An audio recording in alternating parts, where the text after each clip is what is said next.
we are very happy that you're all here. We're also very sad about what's going on in that meeting today, and about particularly about the actions and positions taken by the Trudeau government in the last day or two. One of those was that Justin Trudeau actually phoned Guaido, I am told, to offer him his direct support, which constitutes a serious breakage with international law. Nous sommes également tout à fait en désaccord avec le fait que le Canada ait hier refusé l'accréditation journalistique de Télésour. Yesterday, for some strange reason, Canada chose to bar and refuse the journalistic accreditation for Télésour for reporting this. So we have all of Latin America essentially going without its alternative and trustable source of information, which, by the way, is also an attack on Canadian press freedom. Censorship. Censorship. What is going on?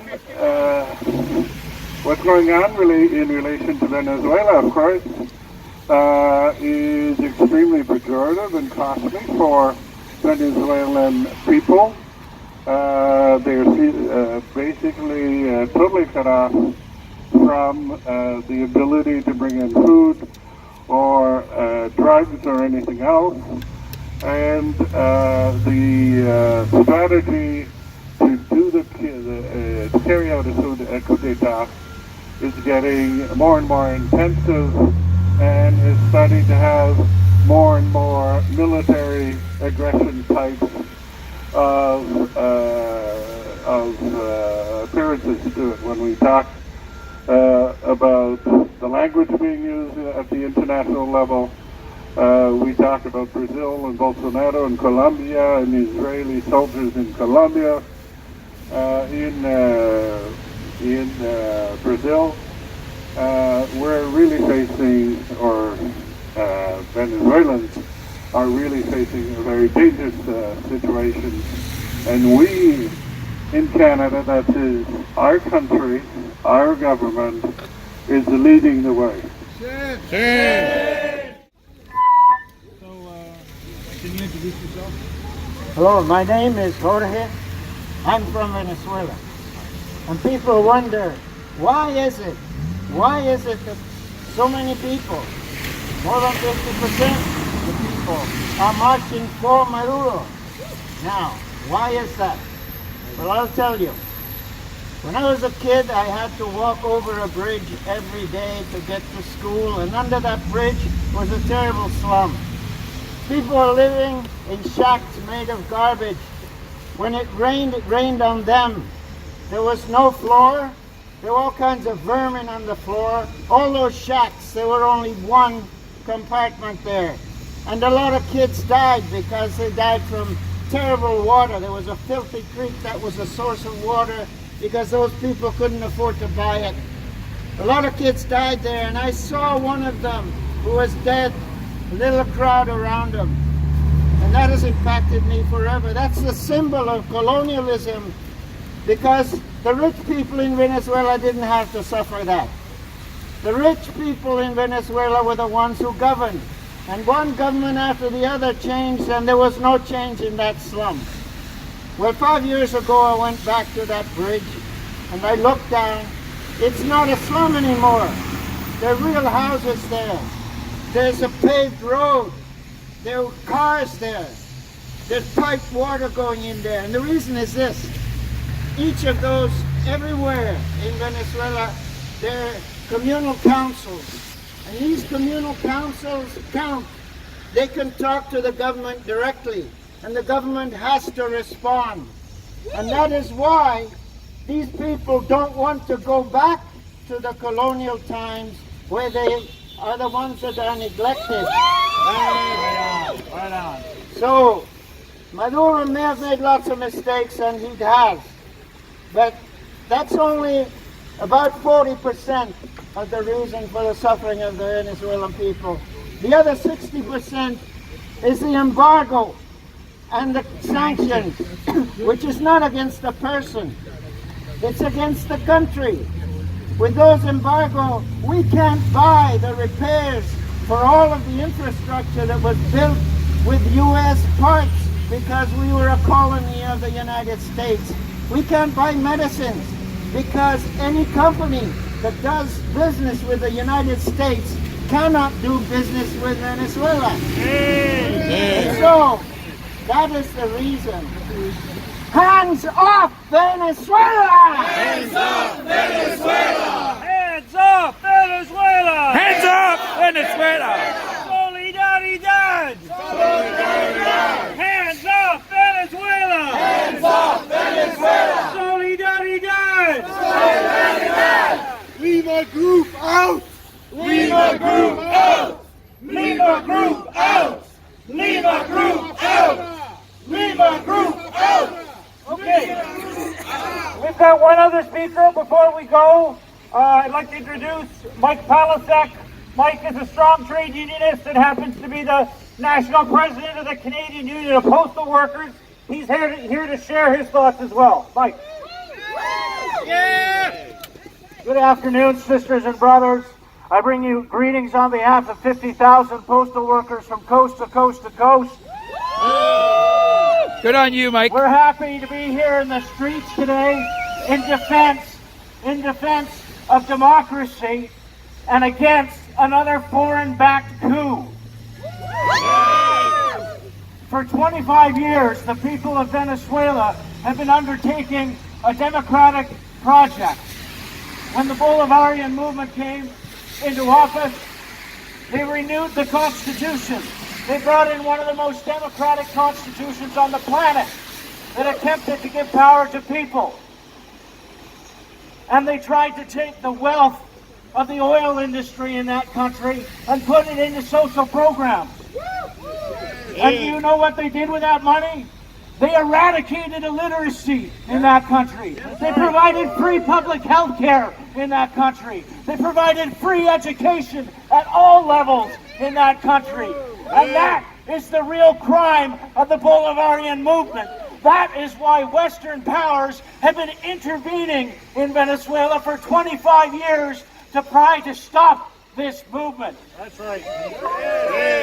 And this isn't the first coup we've seen in Venezuela. I remember when the last American Republican president tried to launch a coup in Venezuela, and it was overturned when millions of people came into the streets and took their country back. And for the first time in the history of Latin America, an American-backed coup was overturned by people power. People power!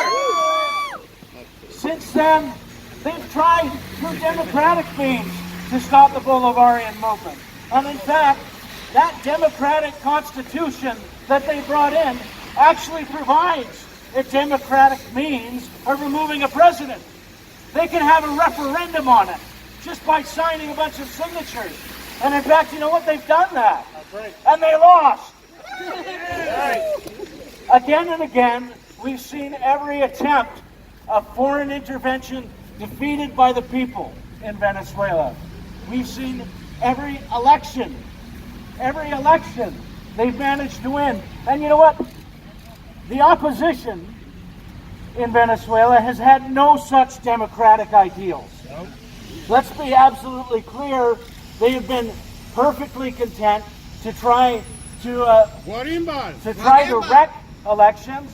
And 2 years ago, when they announced that they were going to boycott the election, everybody knew this was coming. That's right. 2 years ago, we all said they're going to run a destabilization campaign and use it to justify a coup. And sure enough, it's happened. That's right.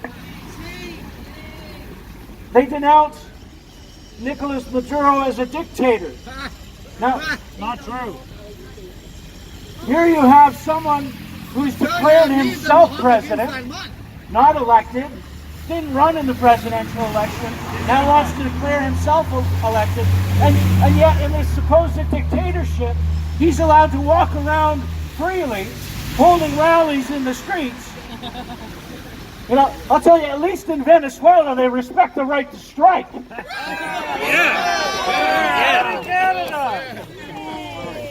It's absolutely shameful that foreign governments are once again trying to intervene in Venezuela. And it's incumbent on us to stand up against that, to defend the constitutional legitimacy of this government, and to defend the expressed will of the people through these elections.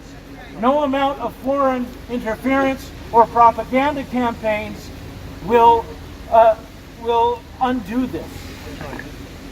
Now, we also have to remember that we have a government here that got elected promising to hold free and fair elections in Canada. We're still waiting for electoral reform. I'd like to have 50-cent gas at the pump, but not with Venezuelan blood in it. No! On May 20th, 2017, a young man named Jose Figuera was stabbed 6 times with oil sent on him and set on fire. Who committed this crime? The Venezuelan opposition that the United States is supporting. Jose Figuera was not the only black Venezuelan that they murdered like that. They repeated the same crime in several cities in Venezuela. There is a racist element in this coup taking place, because you can see very well that all the advances that Afro-Venezuelans and the First Nations people of Venezuela had benefited under Chavez and Maduro are now at risk. Just like they are at risk in Brazil. Just like they are at risk in Colombia.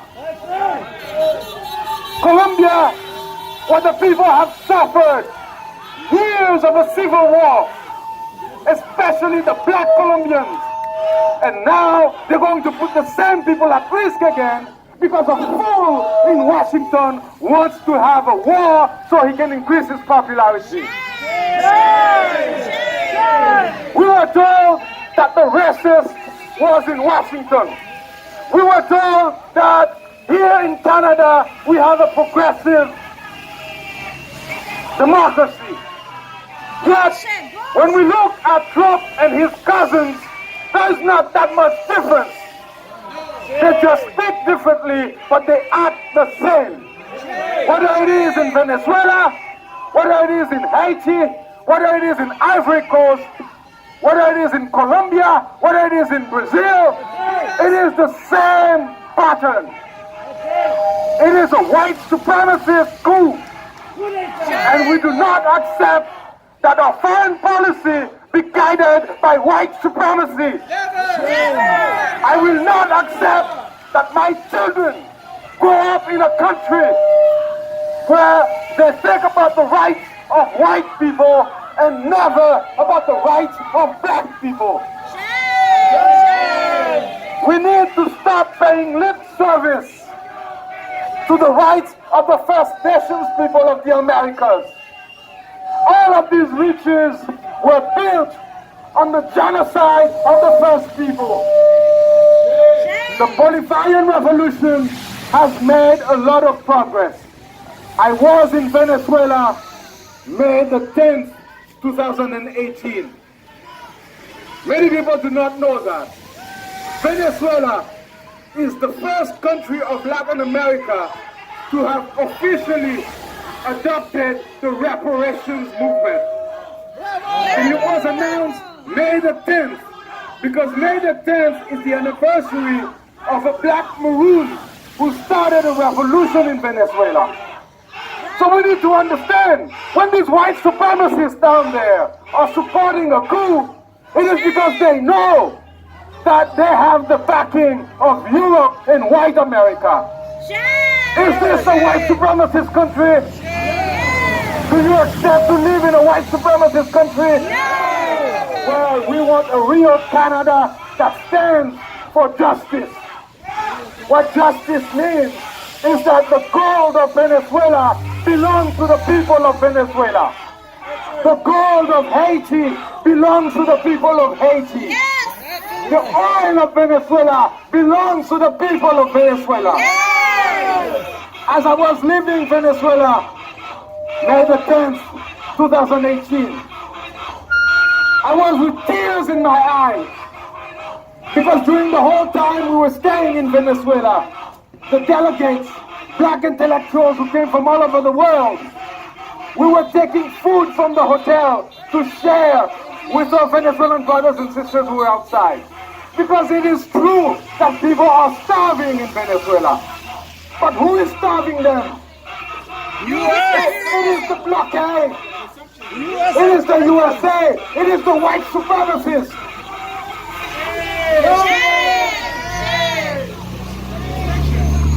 It would be a betrayal of my children if today I did not stand with you, brothers and sisters, to defend the memory of Jose Figueroa. You will notice that we have the Haitian flag here. That's because this Lima group meeting that's taking place here is not original. They've done it before.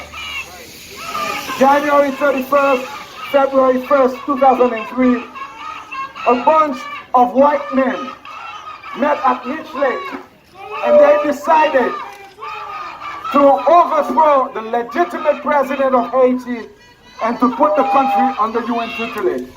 Less than 1 year later, white soldiers entered the president's house, kidnapped him and his wife, as they had tried against Chavez 2 years earlier. We will not accept that our Canada, that our tax money be used for white supremacy. Thank you. I just want to add, before we introduce Mike, I want everybody to know about this leaflet. There's a quotation here that I think you may be interested to hear. National Security Advisor to the U.S. government, John Bolton, was asked last week about what this means, what a coup d'etat, a change of government would mean in Venezuela. What did he say to Fox Business News? He said, you know, it will make a big difference to the United States economically if we could have American oil companies invest in and produce the oil capabilities in Venezuela. That's John Bolton. John Bolton is represented in here. Canada is organizing this coup d'etat with John Bolton, Donald Trump, Jair Bolsonaro. Shame on Canada! Shame on Canada! Okay, Mike, last word. So we're here today to send a message to the Canadian government to get their hands off Venezuela. Hands off Venezuela! It's funny, they talk about democratic ideals. Well, in Venezuela, you have the right to recall a president. You can sign petitions and have a vote on whether or not you want to get rid of him. And I would suggest maybe we need something like that in Canada. Yes! And I would suggest to our friends across the street that if they're not happy with that government, they should exercise their democratic rights and organize a recall referendum. But they tried that and people voted to keep them. Take your ball and go! You're the minority! We have a government that's talking about democracy. Well, they don't seem to have a problem sending weapons to the worst dictatorship on this planet. They don't seem to have a problem sending weapons to Saudi Arabia. Don't tell me they're concerned about Venezuelan democracy. They didn't seem to have a problem when they threw Lula in jail so that he couldn't run in the elections in Brazil to pave the way for a literal fascist government in Brazil. They didn't have a problem with that. In fact, they invited representatives of the Bolsonaro government to sit down with them inside this building and plot the overthrow of the Bolivarian government in Venezuela. We say shame! We say no to our name. We say hands off Venezuela. El pueblo unido jamás será vencido. El pueblo unido jamás será vencido. El pueblo unido jamás será vencido. ¡Viva Chávez! ¡Que viva! ¡Que viva Maduro! Hands off Venezuela! Hands off Venezuela! Hands off Venezuela! Okay, folks, I think we've sent our message. Thank you, everybody, for coming out. Merci tout le monde. Gracias a todos. Keep in mind, this is just the beginning. In Ottawa, in 8 cities across the country, demonstrations like this are happening in solidarity with the people of Venezuela. It is obvious we're going to have to continue to build this movement and make sure that our government is not joining with the government of Trump and Bolsonaro to overthrow this democratically elected government in Venezuela. Shame on Canada! Shame! So check out the Facebook page of Hands Off Venezuela, Ottawa Gatineau. We're going to continue to organize and build this movement. Hasta la próxima. A la próxima.